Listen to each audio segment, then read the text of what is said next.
Қазына ұлттық әл-ауқат қоры мемлекеттік тұрғын үй бағдарламасы бойынша өңірлердегі құрылысты арттыра бермек. Қазір ұлттық қордан бөлінген 97 миллиардтан астам теңгеге еліміздің 5-6 қаласында тұрғын үйлер салынып, мыңдаған отбасы баспаналы болды. Шығыс Қазақстан облысында да самұрық-қазына 10-нан астам көп қабатты үйдің құрылысын жүргізуде. Қордың басқарма төрағасы Өмірзақ Шөкеев Өскеменде бой көтерген жаңа баспаналарды көріп, алда жүзеге асатын жаңа жобалармен танысты.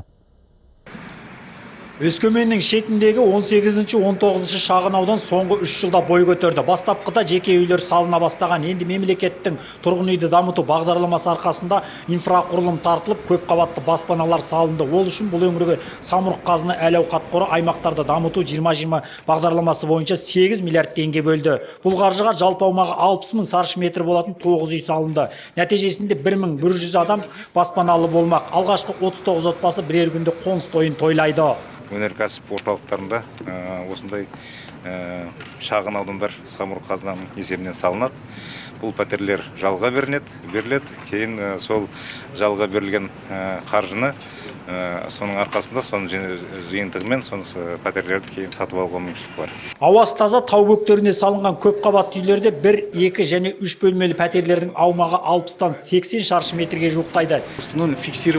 Бұл үйлер аймақтарды дамыту бағдарламасы бойынша тұрғызылуда. Қазір Астана, Алматы, Ақтау, Атырауда пәтердің шаршы метрі 176 мың теңгеден салынуда, ал басқа қалаларда 141 мың теңгеден нақты бекітілген. Сондай-ақ ұлттық қор енді Өскеменде Нұрлы жол бағдарламасы бойынша 325 пәтерлі 9 қабатты тағы бір үйдің құрылысын бастамақ. Қазір ол жерге қалалық әкімдік қажетті инфрақұрылым тартып жатыр.